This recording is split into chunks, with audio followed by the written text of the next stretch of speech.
Let's talk about the paleo diet, the truth about the paleo diet. Now, what's the truth about the paleo diet? I have no idea. It's a diet. It's apparently how cavemen used to eat, etc., etc. But I think I have some insights on the paleo diet today that might be interesting for you, that might be helpful for you. And I want to give you my honest opinion on the paleo diet, the pros and the cons, etc. As a lot of you may know, I am somewhat associated in the paleo realm. My latest book, I just happen to have it right here, Paleo Workouts for Dummies, has the term paleo on it. But I'm not so much of a paleo diehard. I think there's a few gaps with the paleo diet that I want to talk to you about. But I first want to start with the three things that I actually really like about the paleo diet. And these are not your common arguments for the paleo diet. Look, I don't know what the caveman ate. I don't think anybody knows what the caveman ate. But I know if a caveman came through this door right now and I offered him a piece of cheesecake, that he would definitely eat it. Just like Christine. Anyways, here's three things that I actually like about the paleo diet. One is that it's good food. I think we can pretty much all agree that a piece of salmon with some kale or asparagus and a sweet potato is pretty healthy for us. I think we can all, I don't think anybody could really argue that any of the food that is included in the paleo diet is unhealthy. I just can't see that being reasonable at all. I think you can overdo some portions of the paleo diet, which we'll get into number 3 here. But I think as a whole, the foods that are in the paleo diet are just incredibly nutritious, healthy foods. So that's the one thing I like about the paleo diet. And it has nothing to do whether or not cavemen ate them or not. They're just very healthy foods. Number 2 is it's very easy to control calories with the paleo diet. Now this is really what it always comes down to with a diet, is if you take in less calories than you put out, you're going to lose weight. This is the law of thermodynamics. It's non-negotiable. So with that being said, I think the paleo diet makes it very easy to control calories. One, because all the food that we just talked about, you know, asparagus and salmon, it's very dense, nutritiously dense, but it's very light calorically. It's sort of like calorically fluffy, I guess you could say. So it leaves out a lot of foods, the paleo diet does, like grains. You know, whether or not you think grains are, were designed for grains or not designed for grains, whatever, grains are pretty unnecessary. There's not really anything that we can really get from grains that we can't get from any of the foods in the paleo diet for fewer calories and for fewer carbohydrates. So the paleo diet eliminates a lot of foods that are sort of nutritionally devoid but very calorically dense. This allows us to gain greater control over our calories and eventually lower that sort of caloric number. Number 3, and I was talking about this on a podcast interview today, warming and cooling foods. I should put a slash in between there. This is something that has been known for thousands of years. Chinese medicine is known about warming and cooling foods for thousands of years. Now we refer to it as acid and alkaline. So some foods are acid forming, other foods are alkalizing. So the easiest way to think about it is some foods warm your body up, some foods cool your body down.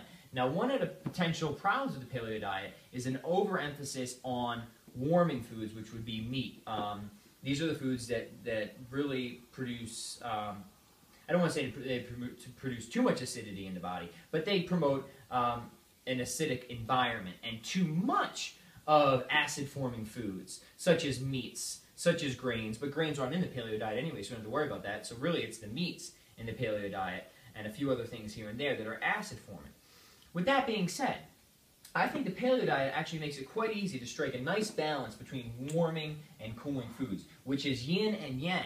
Some people make the other mistake and they try to eliminate warming foods altogether, and they just want to stay super alkalized all the time. This is a mistake. If you take it all the way back to ancient Chinese medicine, if you go back to the Taoists, they will tell you that your meat and your warming foods, it's very important. You just need to make sure you have a proper balance between the acid-forming and the alkalizing foods. So I think if you just follow a basic paleo structure and you eat a lot of cooling, alkalizing foods, lots of fresh fruits, vegetables, and then you balance it out with some of your warming foods, such as your meats, you're going to have a very nice yin and yang balance. You're going to maintain a very proper balance between acid and alkaline for optimal health.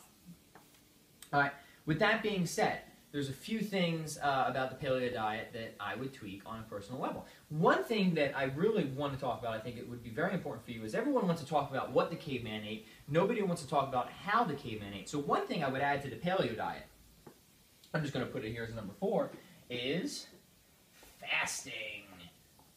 I don't think anybody nowadays can argue that fasting is bad for you.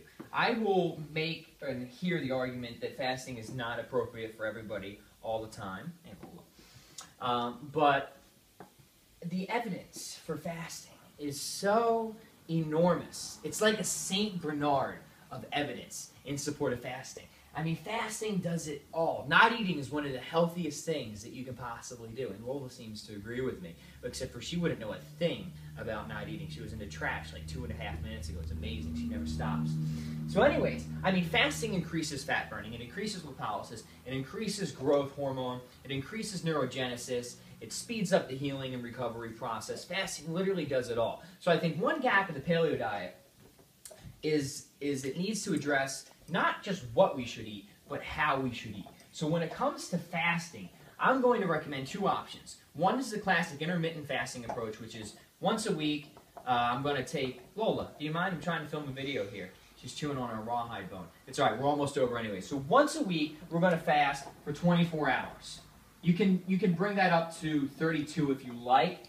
Most of the benefits with fasting, though, really occur within the first 16 hours. Now, there's some marginal benefits up to 24 and then some marginal benefits up to 32.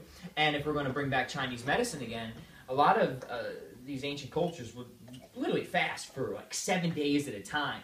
And I don't have the character to do that, at least not yet. It's something I really actually want to try to see how it goes.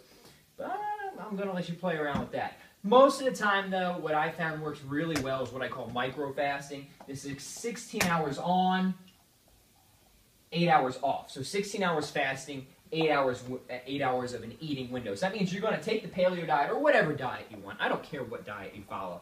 But I really believe everyone should experiment with some form of fasting. So you're going to take whatever diet you follow and you're going to cram it into 8 hours. Look, this is nothing new, folks.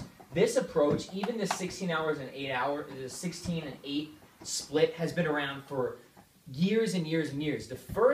Some of the first literature, because I have another For Dummies book coming out on intermittent fasting, I found on 16 on, 8 off, is actually a book by Upton Sinclair, the same guy that wrote The Jungle, from back in the early 1900s. He wrote a book called The No Breakfast Fasting Cure, and it advocates this exact approach. So it's nothing new. We have known that fasting is incredibly good for us for all time. Hippocrates, the father of medicine, encouraged fasting. All the ancient Greeks, because they're very, very smart people, they're very informed and way ahead of their time, encouraged fasting. All the Chinese medicine encourages fasting.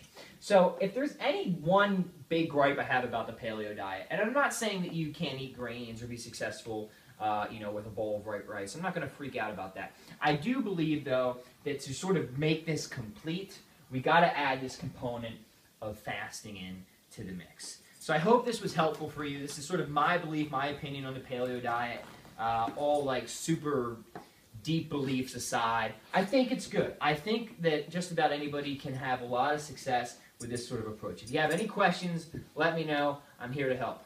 Thank you. That's a good time. No, what?